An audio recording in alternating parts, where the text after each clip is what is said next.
What's up guys, Sean back with another review, and today we are looking at the Super Action Statue Soft and Wet from JoJo's Adventure Part 8, Jojolian. Alright, let's go ahead and take a look at the box really quickly. So here are some of the poses you can put Soft and Wet in, and I really do like how they have these soap bubbles around the box. That's a really cool touch over here. And then you have a visual of Soft and Wet's accessories, and it comes with a lot of stuff.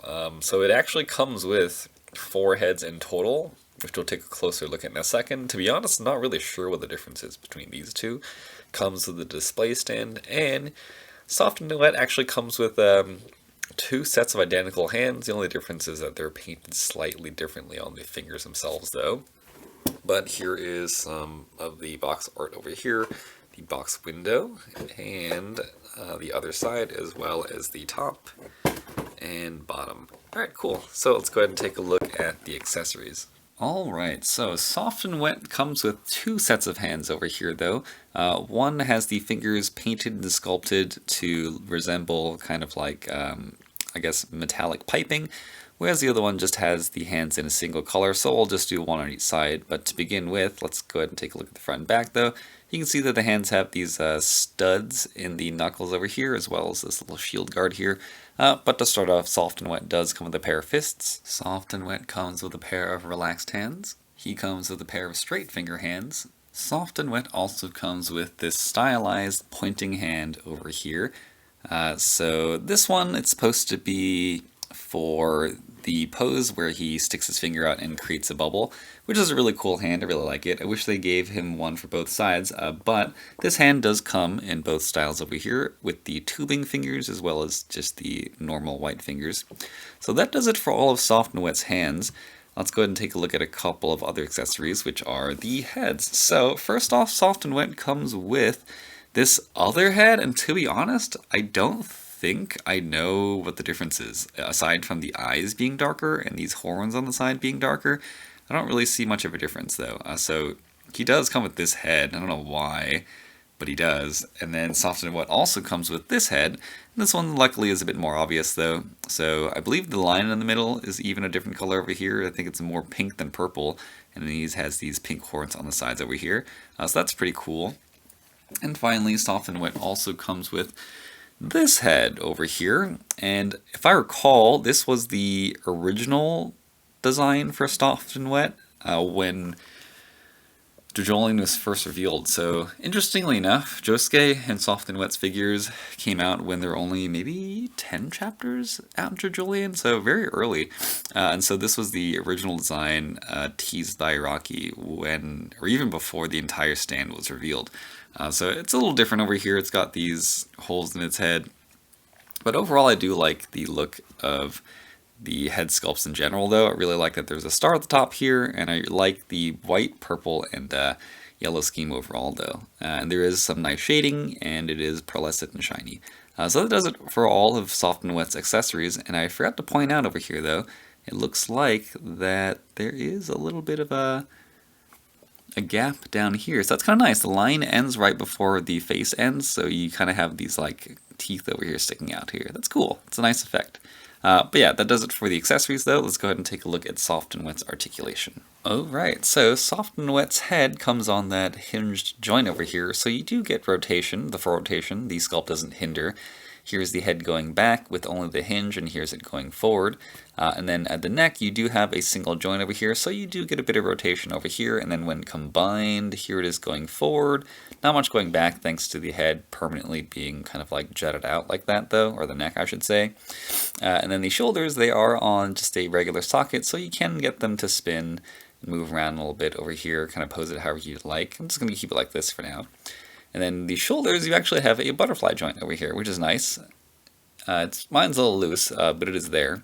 And then you get about horizontal. The sculpt does get in the way over here. You can see that it's just bumping into the torso. But you do get some bicep swivel at the very top right here.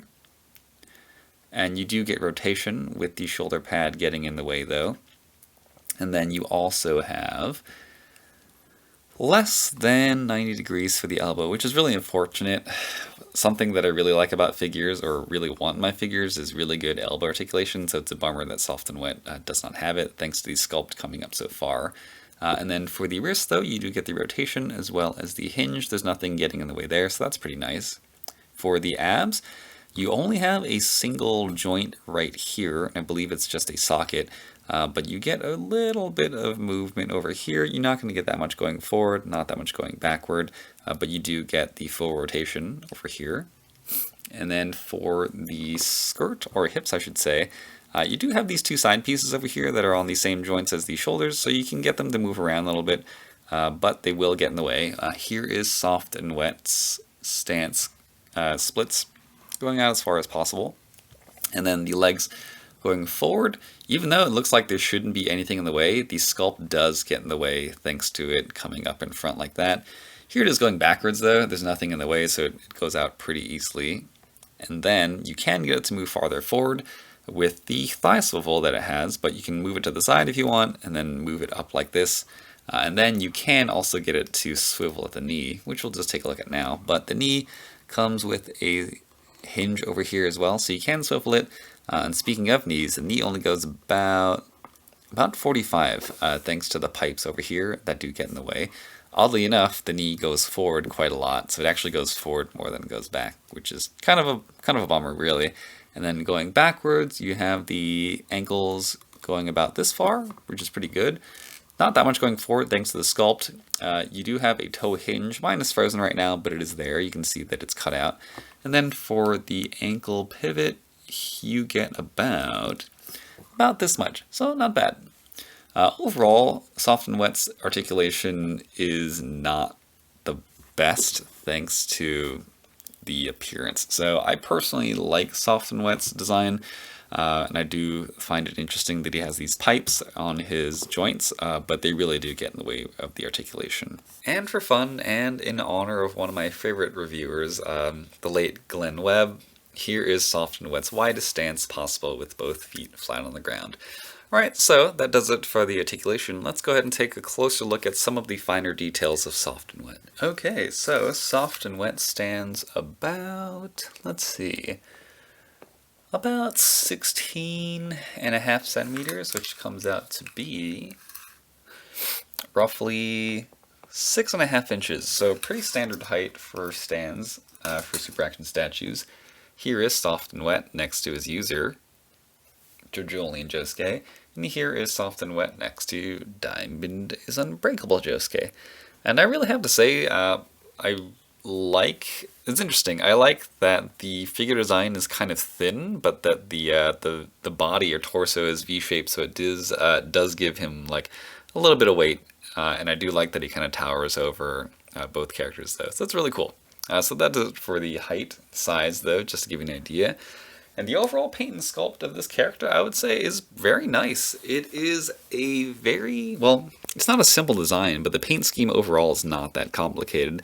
It's mostly one color, but it is this nice pearlescent white, so it is pretty shiny. Hopefully you can kind of see that the light is hitting the chest and reflecting off. And I really like that there are the purple accents throughout the joints, which make it look really, really clean. As well as the star on the shoulder, even that is a little bit shiny over here. As well as the star at the top of the head. Here it is going in the back too.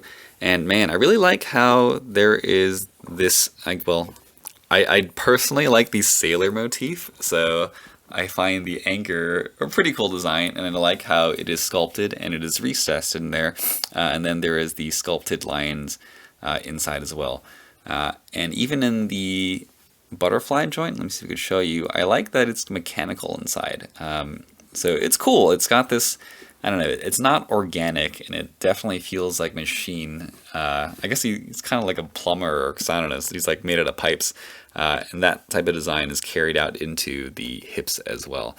And I really do like how he has the tiny butt as well as the heart where the champ stamp normally goes. As well as the pipes on the joints as well. So they don't really get in the way, which is interesting. They don't get in the way of the articulation for the elbows, yet the elbows have crappy articulation, but they do get in the way of the knees over here though. But you can see that they're not actually attached to the joint themselves, and they are a little bit soft though. But yeah, that's that. Overall, I would say I personally like the design of the character. If you find the design appealing and you also can get over the fact that the articulation in the elbow and knees aren't that great, then yeah, I do recommend it. I also recommend it because it is less popular and it tends to be easier to find. This is the last time I checked though, so it might be a while. And maybe he is sold out. I'm not sure, but he's definitely less popular than a character like, say, Jolene or like Diamond as an Unbreakable Josuke. So you might be able to find Soft and Wet. Also, Soft and Wet comes with a lot of accessories: 4 total heads and 2 complete sets of hands. So overall, it's a pretty nice deal. And if you don't find the figures design appealing, though, I can see that too. But overall, I personally like it, and I would recommend it. So that does it for the review though. If you enjoyed, feel free to give me a thumbs up and subscribe for more videos. I'm going to put Soft and Wet in a couple of posts at the end for you all. But thanks for watching.